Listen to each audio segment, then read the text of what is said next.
Blood for the blood god, skulls for the throne of corn. Hey everybody, it's Jason Blaha here, and once again it is time for some chaos training. Forces of chaos, fill me with power. All right, so today was leg day. I decided for my max work, definitely kind of keeping with the conjugate type theme on leg day, even though most of my upper body stuff is 95% bodybuilder. The leg days, I do like to keep kind of the conjugate theme. So I decided to rotate bars. I did 3 weeks with the buffalo bar. I'm like, let's rotate in this cambered bar. And yeah, I like doing stuff like that when it comes to the squatting because it all carries over, doesn't it? All right, and it saves my shoulders to not get under that, that straight bar. So again, just build squat power, build that power off the box. And as you guys know, which I demonstrated before, I can always back squat more than I box squat. Okay.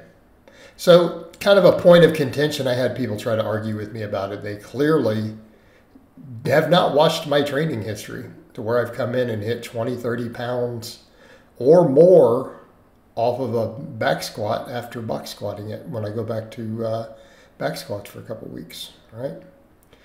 So I did 495 here. Felt pretty good. Some people kind of said in the shorter video, man, looked like you had more in the tank with the speed off that box, but I think what they have to remember, if I don't get speed off the box, I'd miss the lift, okay? I am not good at grinding squats at all. Not a lift I can grind. If I grind, even a half a second grind starting, I just drop. So I don't think I had a lot more there. And I did just a little tricep pose because it kind of comes to the point. It was cold enough I didn't do the booty shorts. Let's just call them that. Some people don't like the men's running shorts. You're not wearing men's running shorts. They get all crybaby about it. They get all upset. Dudes be getting upset about my shorts. Like, man, I'm sorry that my shorts are inspiring some feelings in you that you're having trouble expressing, bro. But that's a you problem, not a me problem. All right, but kind of the point there, if we can't look big in clothes, if you don't look like you lift in clothing, do you even lift, bro? All right, so kind of keeping with the conjugate theme, the same thing I did a couple weeks in a row earlier of let's do some speed squats after. Right? And I don't need a high volume of speed squats. 3 sets gets it done if I need to. And I mean, I've done 10, 12 sets in the past when I'm doing normal conjugate, and that's fine. I don't think there's anything wrong with that. 3 gives me the training response that I need. So I went ahead and stripped the weight down and then threw 50 pounds of chains on. Okay. Threw 50 pounds of chains, did a quick 3x3. These are less than a minute apart. So just do them real fast, get them done, and be done with it, right? So again, the idea here, you come to a pause on the box and then use compensatory acceleration to explode against that accommodating resistance, okay? And so, yeah, getting the chain set up because I didn't have it preset for this bar took a little bit. So this took longer than I would have liked. But again, doing this off a nice low box, well below parallel, and then driving through, exploding, way to go. And then honestly, it was cold. I was tired. I didn't want to do a massive amount of volume today, so I just hammered on the belt squats. And doing what I said I'm going to be doing for a lot of my work, I ran a little bit of heavier work. I'm like, let's go a hair lighter on everything and let's get some higher reps. And let's just body build. And today's workout, this really is kind of representative of, like, if we were to take a system like conjugate, because this isn't true conjugate, it's conjugate-like. And that's what you find with a lot of coaches who love that system successfully. You don't have to follow it exactly. Take the ideas of it, the spirit of it. And in this case, that's what we did. Max effort, dynamic effort, repetition effort. All in one workout. That's how I did it.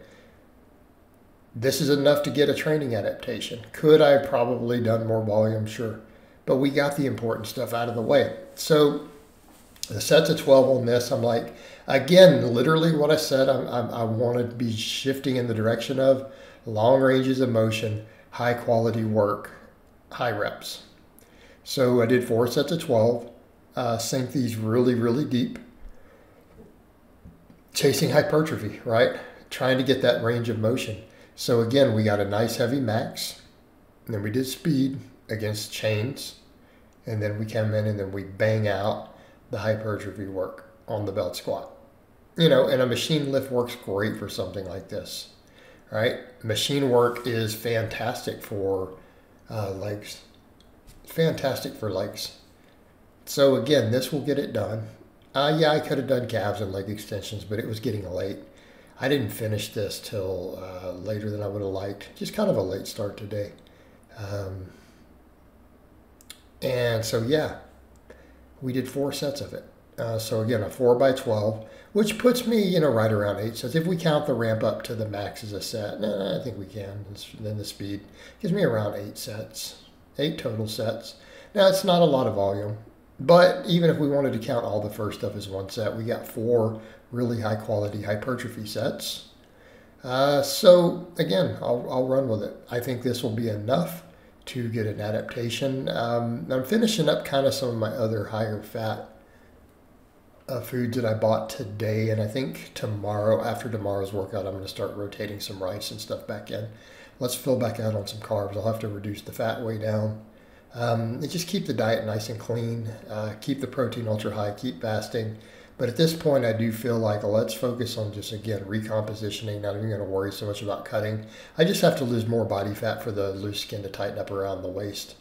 And I feel like I can do that largely recomping, especially if I've got plenty of muscle glycogen to get metabolic rate high, keep everything very anabolic.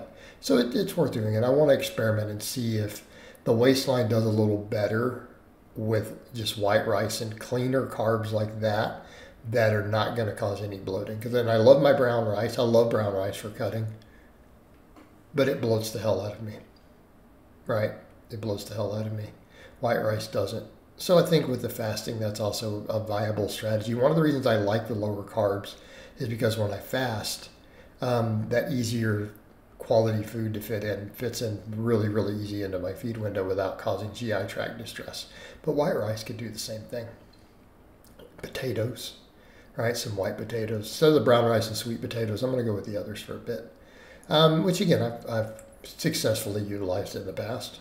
So I tell people, you don't need to be dogmatic in your diets. There's no need. We can rotate all sorts of energy sources, make them fit your goals. So we did that. Then I tripped over my thing there. And I did 1 set of hanging leg raises because, again, I'm trying to do more and more of these. I feel like they're helping bring a lot to the table for grip, shoulder health, just extra ab work. So again, pretty efficient workout, meaning we didn't come in and hammer the sort of volumes we do on some of the body parts, but I felt like it was effective. It will get a lot done, and it'll be easy to recover from. So I hope it's been informative, and I'll talk to you guys and gals next time.